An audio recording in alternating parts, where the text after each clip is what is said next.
Hello guys, कैसे हैं आप सभी। मैं आशा करती हूँ आप सभी अपने घर पर स्वस्थ और सुरक्षित होंगे। फ्रेंड्स मैं आरती वर्मा ओम स्टडी क्लासेस की तरफ से आपका हार्दिक स्वागत करती हूँ, वंदन करती हूँ, अभिनंदन करती हूँ। फ्रेंड्स मैं लेकर आई हूँ आपके लिए जीएस के बहुत ही इम्पोर्टेंट, बहुत ही महत्वपूर्ण प्रश्न जो आपकी आगामी आने वाली परीक्षा UPSI, constable, jail warder, fireman जैसी अन्य परीक्षाओं में बहुत ही उपयोगी साबित होने वाले हैं। फ्रेंड्स बहुत ही महत्वपूर्ण साबित होने वाले हैं। फ्रेंड्स अगर आपको हमारी वीडियो पसंद आती है तो आप हमारे वीडियो को लाइक कीजिएगा, शेयर कीजिएगा और हमारे चैनल को सब्सक्राइब कीजिएगा। फ्रेंड्स जो भी क्वेश्चंस हैं इनका आंसर अगर आपको आता है तो हमें कमेंट बॉक्स में ज़रूर लिखिएगा। फ्रेंड्स इसी के साथ हम शुरू करते हैं अपने पहले क्वेश्चन को। फ्रेंड्स और आशा करते हैं कि आपको हमारे सारे क्वेश्चंस पसंद आएंगे। और मैंने बोला अगर आपको आंसर आता है सही या गलत, जैसा भी आपको आंसर आता है आप उसको ज़रूर बताइए, कमेंट बॉक्स में ज़रूर लिखिएगा। फ्रेंड्स तो हमारा पहला क्वेश्चन है, दीन पनाह नामक शहर की स्थापना किसने की थी। फ्रेंड्स पहला क्वेश्चन है, दीन पनाह नामक शहर की स्थापना किसने की थी। इसका ऑप्शन नंबर 1 है हमारा शेरशाह सूरी, ऑप्शन नंबर 2 है बाबर, ऑप्शन नंबर 3 है हुमायूं, ऑप्शन नंबर 4 है हसन गंगू। बताइए फ्रेंड्स, जिस किसी को भी जो भी आंसर आता है अपने कमेंट बॉक्स में ज़रूर लिखिएगा फ्रेंड्स, सही या गलत जो भी। चलिए फ्रेंड्स मैं बता देती हूँ, दीन पनाह नामक शहर की स्थापना हुमायूं ने की थी। किसने की थी फ्रेंड्स? हुमायूं ने की थी, है ना। हुमायूं कौन था फ्रेंड्स? हुमायूं मुग़ल साम्राज्य का शासक था जिसका शासनकाल 1530 से 1556 ईस्वी तक रहा था। फ्रेंड्स कितने तक रहा था?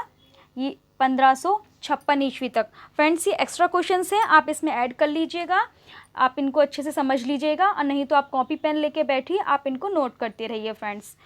ठीक है फ्रेंड्स, चलिए नेक्स्ट चलते हैं। नेक्स्ट हमारा क्वेश्चन है फ्रेंड्स, भारतीय पुनर्जागरण का जनक किसे कहा जाता है। क्या है फ्रेंड्स? भारतीय पुनर्जागरण का जनक किसे कहा जाता है, बताइए friends. Option number 1 Raja Ram Mohan Roy. क्या है friends? Option number 1 Raja Ram Mohan Roy, option number 2 Atmaram Pandurang, option number 2 Atmaram Pandurang, option number 3 Dayanand Saraswati. क्या है friends? Option number 3 Dayanand Saraswati, option number 4 Syed Ahmed Khan. क्या है friends? Option number 4 Syed Ahmed Khan. बताइए फ्रेंड्स। चलिए मैं बता देती हूँ फ्रेंड्स, इसका आंसर है हमारा ऑप्शन नंबर 1 राजा राम मोहन राय को भारतीय पुनर्जागरण का जनक कहा जाता है। क्या कहा जाता है फ्रेंड्स? राजा राम मोहन राय को भारतीय पुनर्जागरण का जनक कहा जाता है। चलिए फ्रेंड्स नेक्स्ट क्वेश्चन देखते हैं। नेक्स्ट क्वेश्चन क्या है फ्रेंड्स, जहांगीर के बचपन का नाम क्या था। क्या है फ्रेंड्स? जहांगीर के बचपन का नाम क्या था।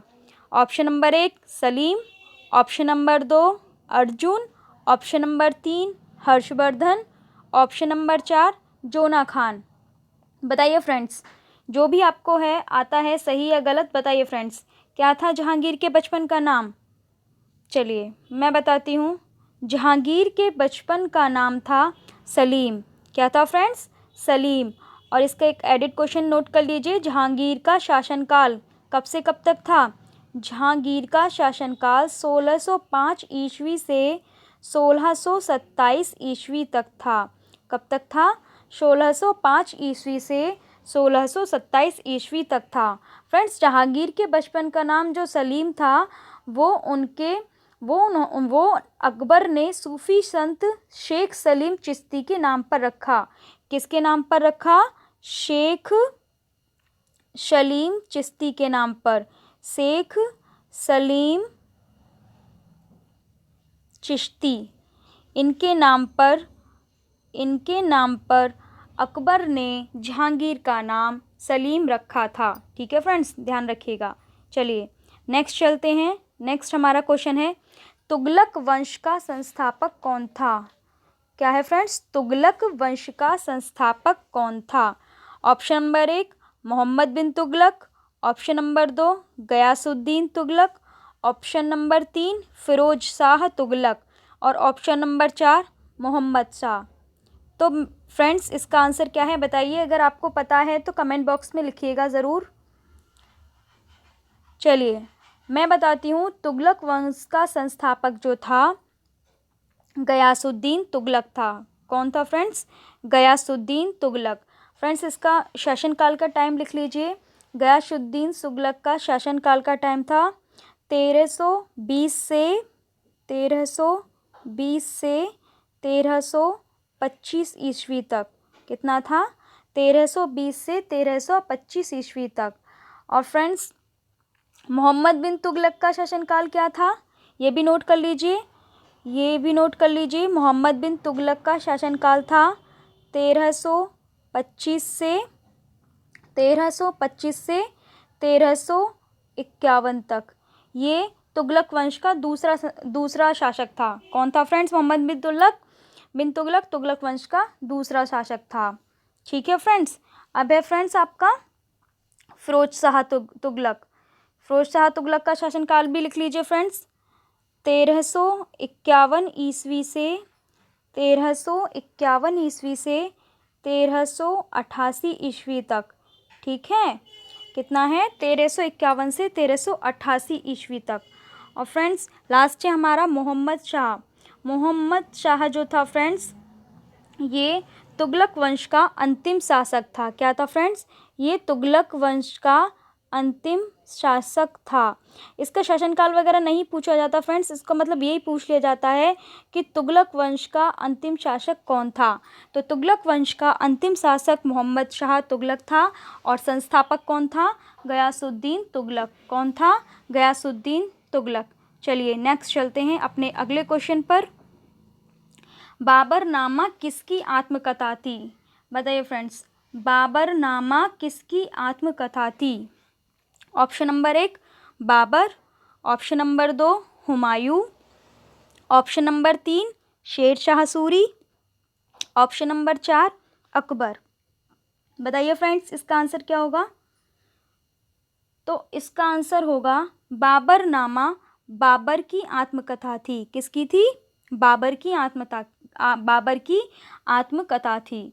उसने अपनी आत्मकथा बाबरनामा की रचना तुर्की भाषा में की। कौन सी भाषा में की? ये भी एक क्वेश्चन बन जाता है कि बाबरनामा की रचना जो थी, बाबरनामा की रचना तुर्की भाषा में की थी। कौन सी भाषा में की थी? तुर्की भाषा में की थी। किसने की थी? बाबर ने, क्योंकि ये बाबर की आत्मकथा थी।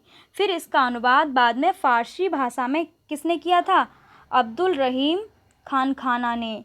ठीक है फ्रेंड्स, नेक्स्ट आप इसको ऐड कर लीजिएगा इस क्वेश्चन को कि इसका फ़ारसी अनुवाद बाबरनामा का फ़ारसी जो अनुवाद था, फ़ारसी अनुवाद किसने किया? इसका फ़ारसी अनुवाद जो था वो किसने किया था? रहीम खान खाना। किसने किया था? रहीम क्या था फ्रेंड्स, मैं बता देती हूँ। अब्दुल मैं लिख देती हूँ यहाँ पे, आप नोट कर लीजिएगा। अब्दुल रहीम खान खाना। ठीक है, अब्दुल रहीम खान खाना। इन्होंने बाबर की आत्मकथा बाबरनामा का फ़ारसी में अनुवाद किया था। ये एडिट क्वेश्चन है और आप इसको याद कर लीजिएगा, ये आपके एग्ज़ाम में आ सकता है फ्रेंड्स। चलिए नेक्स्ट चलते हैं। नेक्स्ट हमारा क्वेश्चन क्या है? पानीपत का प्रथम युद्ध हुआ कब हुआ था फ्रेंड्स? पानीपत का प्रथम युद्ध, आप लोग तैयारी कर रहे हैं, आप सबको पता ही होगा फ्रेंड्स। आप आंसर को कमेंट बॉक्स में लिखिए, ज़रूर लिखिए, जिससे आपको पता चल जाएगा कि आपकी तैयारी कितनी है और कैसी है फ्रेंड्स। ठीक है, तो पानीपत का प्रथम युद्ध ऑप्शन नंबर 1 पहला क्या है फ्रेंड्स? 1528 ईस्वी। ऑप्शन नंबर 2 क्या है? 1529 ईस्वी। ऑप्शन नंबर 3 क्या है? 1527 ईस्वी। ऑप्शन नंबर 4 1526 ईस्वी। तो बताइए फ्रेंड्स, पानीपत का प्रथम युद्ध कब हुआ था? तो पानीपत का प्रथम युद्ध 1526 ईस्वी में हुआ था। कब हुआ था? 1526 ईस्वी में हुआ था। चलिए नेक्स्ट चलते हैं अपने अगले क्वेश्चन पर। पानीपत का प्रथम युद्ध किन दो शासकों के मध्य हुआ था? बताइए, पानीपत का प्रथम युद्ध किन दो शासकों के मध्य हुआ था? ऑप्शन नंबर 1, अफगानों और बाबर के मध्य। ऑप्शन नंबर 2, राणा सांगा और बाबर के मध्य। ऑप्शन नंबर 3, मैदानी राय या बाबर के मध्य। ऑप्शन नंबर 4, इब्राहिम लोदी या बाबर के मध्य। बताइए फ्रेंड्स, क्या होगा इसका आंसर? चलिए मैं बताती हूँ फ्रेंड्स आपको। पानीपत का प्रथम युद्ध इब्राहिम लोदी और बाबर के बीच हुआ था। किसके बीच हुआ था?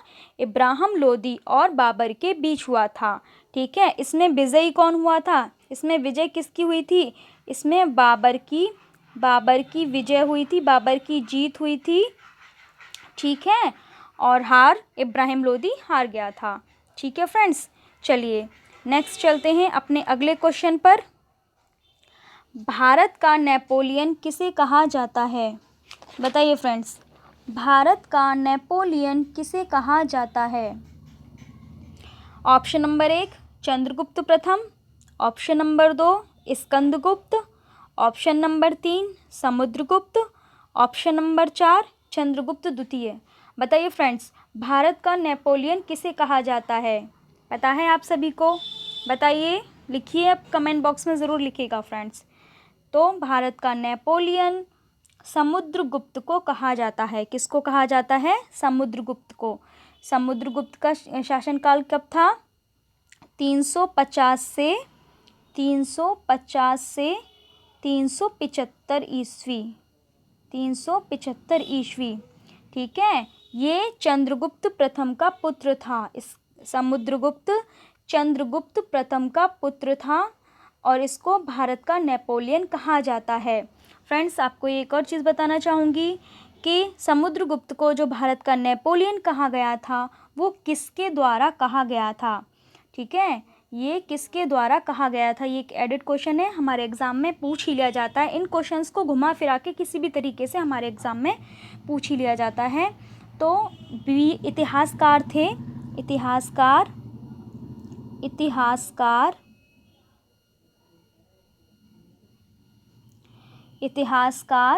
V.A. स्मिथ। V.A. स्मिथ। ठीक है, V.A. स्मिथ। इनके द्वारा, इतिहासकार V.A. स्मिथ के द्वारा समुद्रगुप्त को भारत का नेपोलियन कहा गया। ठीक है फ्रेंड्स, नोट कर लीजिएगा, याद रखिएगा, ये क्वेश्चंस आपके एग्ज़ाम में आ सकता है इसी तरीके से। नेक्स्ट फ्रेंड्स, नेक्स्ट चलते हैं। कनिष्क किस वंश का प्रतापी शासक था? बताइए, कनिष्क किस वंश का प्रतापी शासक था? चोल वंश का। ऑप्शन नंबर 1, चोल वंश का। ऑप्शन नंबर 2, नंद वंश का। ऑप्शन नंबर 3, कुषाण वंश का। ऑप्शन नंबर 4, शिशुनाग वंश का। बताइए फ्रेंड्स। चलिए मैं बताती हूँ। कनिष्क जो था वो कुषाण वंश का प्रतापी और सबसे प्रसिद्ध शासक था। कनिष्क कुषाण वंश का सबसे प्रतापी शासक था। कनिष्क ने 78 ईस्वी में शक संवत को प्रचलित किया था। कौन सी ईस्वी में?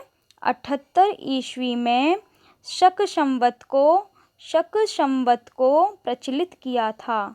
ठीक है फ्रेंड्स, याद कर लीजिएगा, एडिट क्वेश्चन है कि 78 ईस्वी में शक संवत को किसने प्रचलित किया था? कनिष्क ने। और ये किस वंश का था? कुषाण वंश का। ठीक है, कनिष्क कुषाण वंश का शासक था और इसने 78 ईस्वी में शक संवत को प्रचलित किया था। चलिए फ्रेंड्स, नेक्स्ट चलते हैं अपने अगले क्वेश्चन पर। स्थापत्य कला का स्वर्ण युग किसे कहा जाता है? बताइए फ्रेंड्स, स्थापत्य कला का स्वर्ण युग किसे कहा जाता है? ऑप्शन नंबर 1, औरंगजेब के शासनकाल को। ऑप्शन नंबर 2, शाहजहाँ के शासनकाल को। ऑप्शन नंबर 3 जहांगीर के शासनकाल को।